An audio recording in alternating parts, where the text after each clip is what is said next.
They want to tell you that nowadays it's on probabilities whether a person will appear or not, that they anticipate. And you can see from their affidavit, they are alleging, they are saying likely to abscond, likely to interfere. It remains likely. Let us change that scenario of likely. Let us move from the bail bond issues first of all. Let us go to what the law says today. Law is very clear, and there are three authorities that I will give the court. One I've already given, the one of Oyamo. Then they know who his boss is, and he doesn't know whether he attended a press conference. Now, things that are in public domain, and we know them by ourselves. Why should you believe him today? That once you release this person to him, he shall be treated well. Why? You cannot believe him because he denies publicly even his own boss. I know now how Jesus felt when Peter just and then, Your Honor, if that is a position, and then they come and tell you, oh, this, the republic order and issues like that, and that the safety of this person depends on them keeping him in custody. Where does that come from? Because Article 29 is clear. This gentleman must enjoy his fundamental rights. The security, it is provided by the state. It is guaranteed. Guaranteed.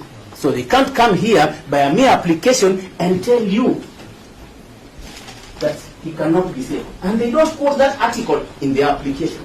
Why? They avoid it intentionally because it is black and white and it is clear. So, bad faith again from the investigative officer. And he is my friend. Now, Your Honor, I know when the state wants to respond, they will start telling you about probabilities. They want to tell you that nowadays it's on probabilities whether a person will appear or not, that they anticipate. And you can see from their affidavit, they are alleging, they are saying likely to abscond, likely to interfere. It remains likely. Let us change that scenario of likely. Let us move from the bail bond issues first of all. Let us go to what the law says today. Law is very clear, and there are three authorities that I will give the court. One I've already given, the one of Oyamo. Then there is one of Richard David Alden versus the Republic, that is the number 40 something. Oh, you see, I'm even so confusing myself here. Richard Alden versus the Republic, that is the High Court case number 48 of 2016. Yes. And then the other one is White versus the Republic. That is number 61 of 2012 for the High Court. Proudly, let me say that I appeared in the matters. What did the court say when somebody makes an allegation to do with somebody is going to interfere?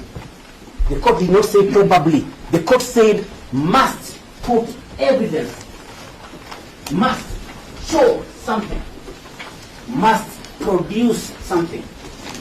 Why? Because if we were to leave it to imagination, the sky would be the limit. So if you are saying somebody is interfering with witnesses, you must show that he directly interfered or indirectly or has attempted.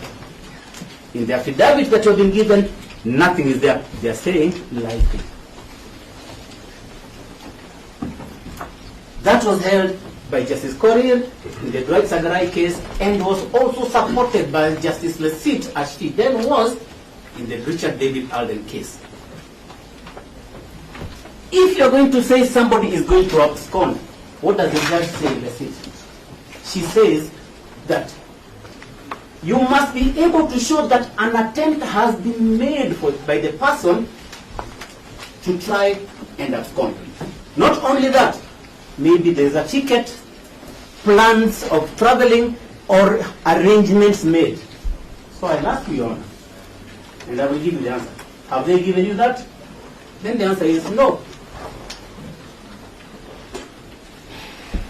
Such that even in the case of Oyamo, when they are saying that public order and public interest and all that, the court in Oyamo versus the Republic, and this is a court of appeal case, and that is the law. What does it say? For you to say that there is public order, unrest, and all those things that they are saying, they must show. All this unrest that has been going on has not been because of the OCS.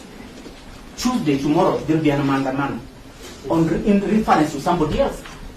Not him. You know, we hope that goes on record.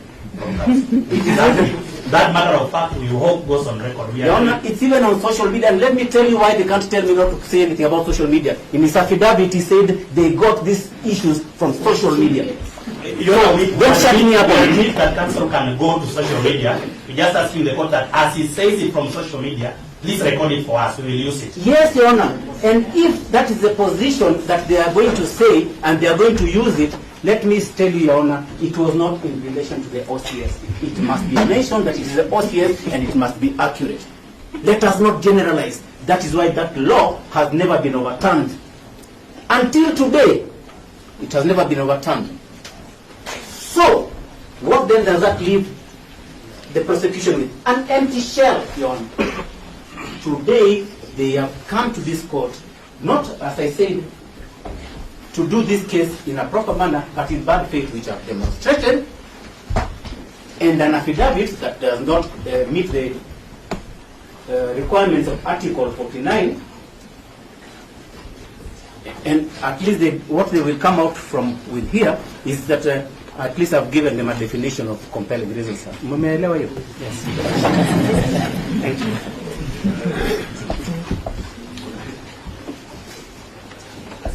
Let me read. Cliff can mislead the court. Your Honor, for the public and the country to get that paragraph, that is the citation. Cliff has said, criminal case number 61 of 2012, Republic versus Drug Saga, in page 4, paragraph 3. Your Honor, the court is saying, for the prosecution, that is Owiti and my good friend Makori, to succeed in persuading you on this criteria, however, it must place material before the court which